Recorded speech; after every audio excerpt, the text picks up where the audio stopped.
Bismillahirrahmanirrahim. Assalamualaikum warahmatullahi wabarakatuh.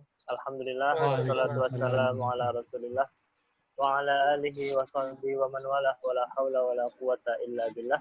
Allahumma salli ala sayyidina Muhammadin wa ala alihi wa sahbihi wa sallim tasliman katsira.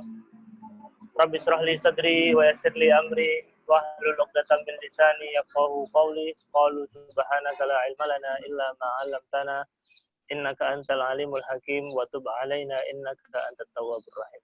Allahumma akhrijna min dhulumatil wahmi wa akrimna bi nuril fahmi waftah alaina bi ma'rifatil ilmi wa hassin akhlaqana bil hilmi ya rabbal alamin.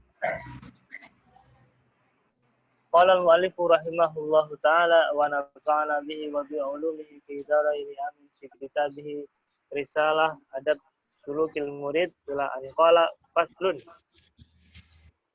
wa kun ayyuhal muridu fi ghayatil i'tina'i bi iqamatis salawatil khams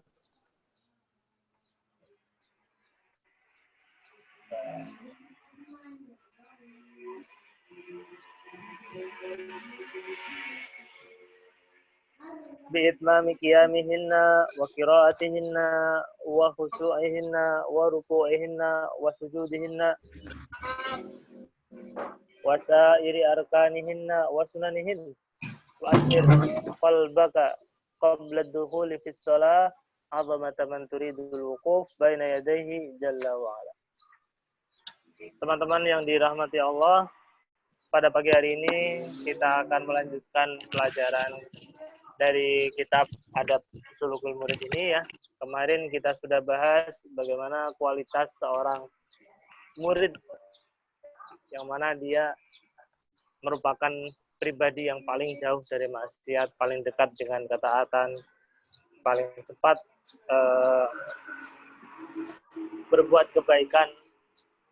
Dan pada pagi hari ini kita membahas tentang pentingnya menegakkan ibadah sholat fardu. Jadilah kun ya. Ini kualitas human being sekaligus human doing ya. Sebagai manusia spiritual sudah seharusnya kita menjaga sholat kita.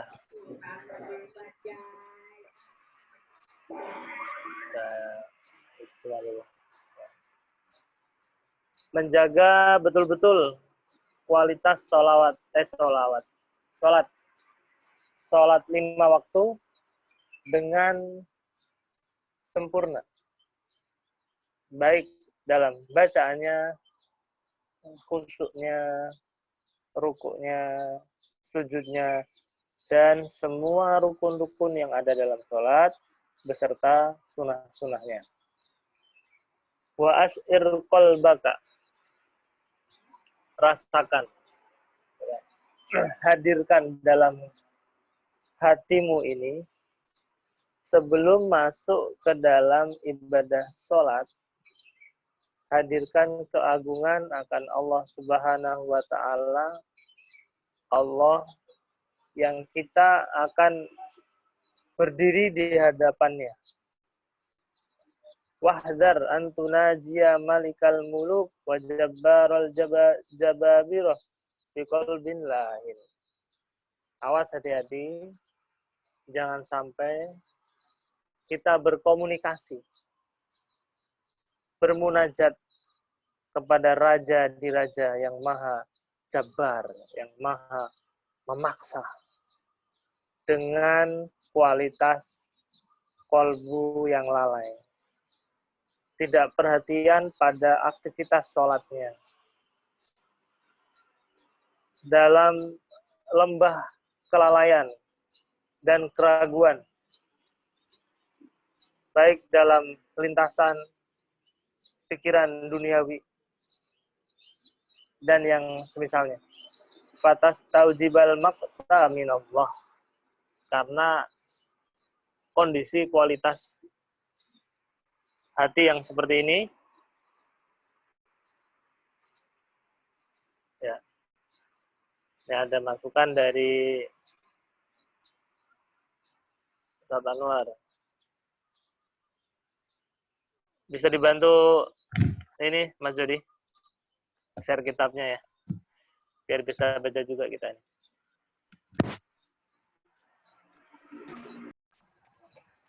Bismillahirrahmanirrahim.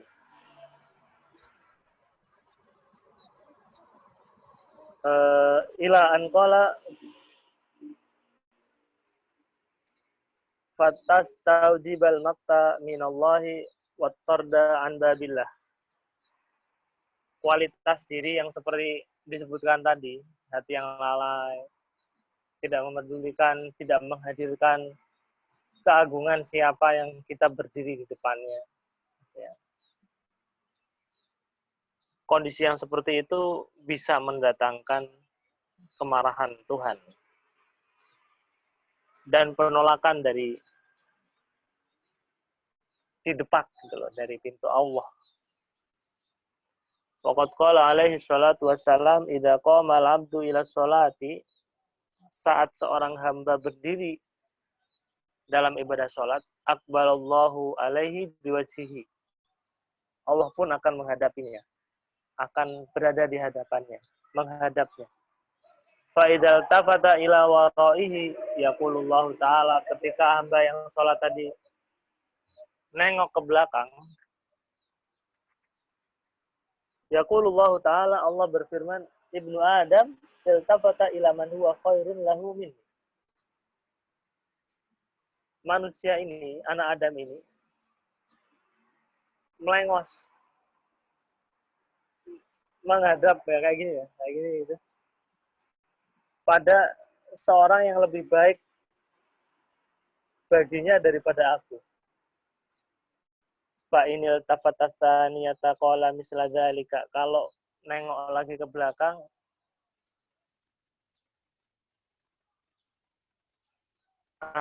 halaman selanjutnya, Mas. Halaman selanjutnya. Terus. Oke, cukup. Op. Kalau nengok lagi untuk yang kedua kalinya, Allah akan mengatakan hal yang sama. Anak Adam ini melengos, berpaling kepada seseorang yang baginya lebih baik daripada aku.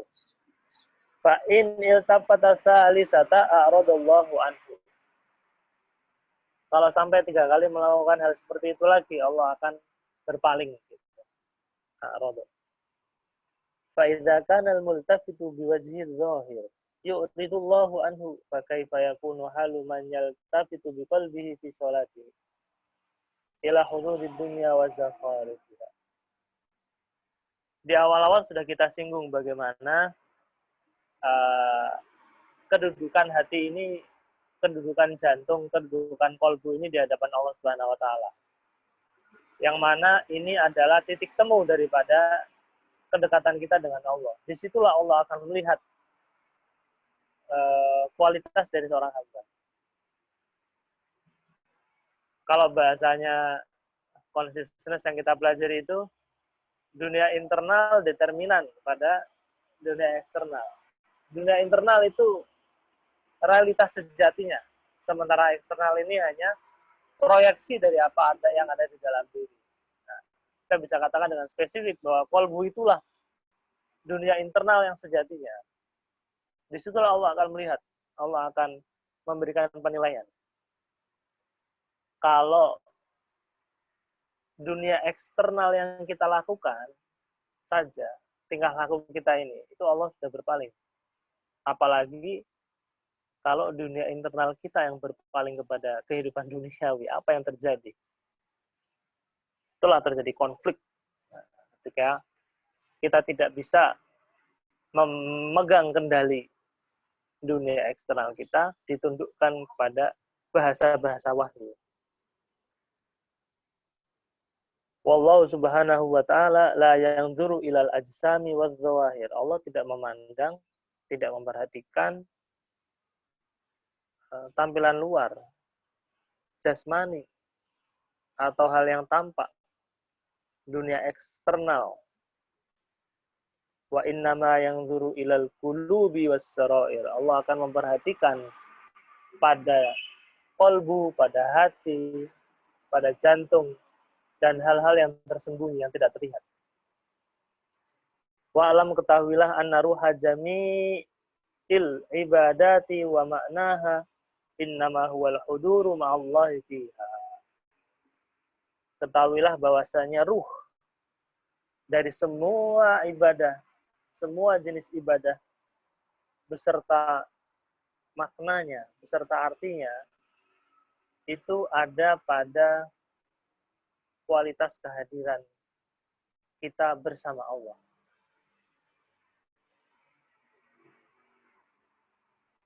Seberapa kesadaran kita itu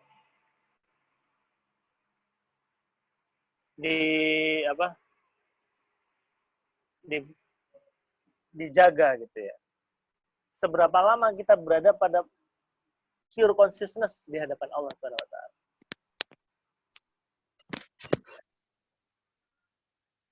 Maka kalau kesadaran kolektif sehari-hari kita mengikuti umumnya orang, ya akhirnya kita akan keseret pada kebanyakan orang. Makanya kita perlu mengambil sikap, mengambil tanggung jawab. Ya. Seperti bahasan kemarin. Ya. Mau nggak mau? Faman qalat ibadatuhu anil huduri wa ibadatuhu habaun mansur. Ketika seorang hamba sunyi dari kehadiran ilahi, maka apa yang dia demonstrasikan itu ya akhirnya hanya seperti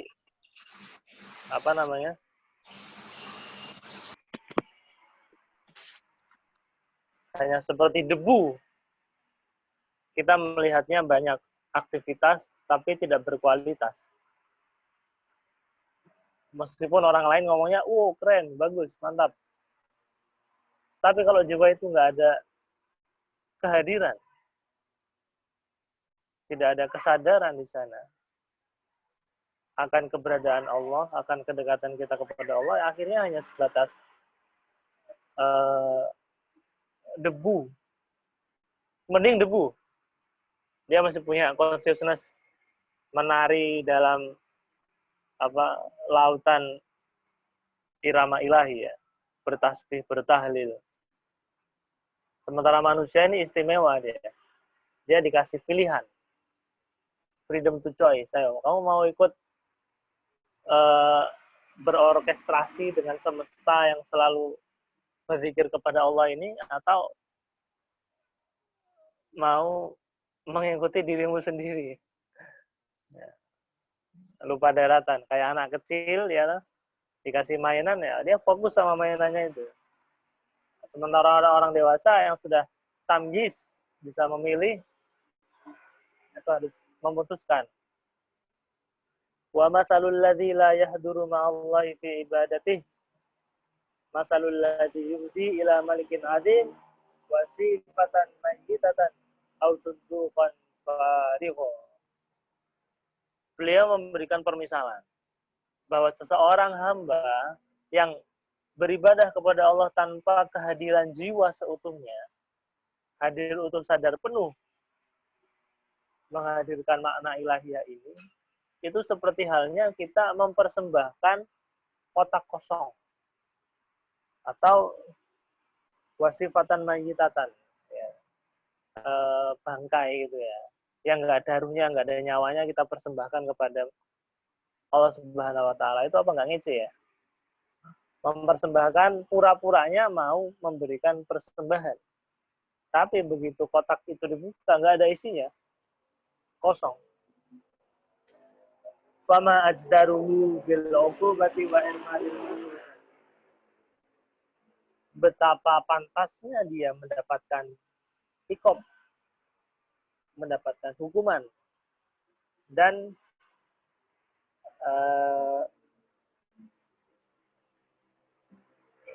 tertutup atau tidak mendapatkan ganjaran, gitu. Tertutup dari ganjaran. Mungkin itu kita sudah bahas satu bab bagaimana kita harus sungguh-sungguh melakukan ibadah sholat sepenuh jiwa dan raga, menghadirkan Allah Subhanahu wa taala di hadapan kita. Ini kualitas ihsan ya. Ayya'budallaha ka'annaka tarahu fa illam takun tarahu fa innahu yaraka. Apa itu ihsan? Ihsan itu seolah-olah kamu beribadah bahwa kamu bisa melihat Allah. Kalau nggak bisa, ya seolah-olah Allah melihatmu, memperhatikanmu. Demikian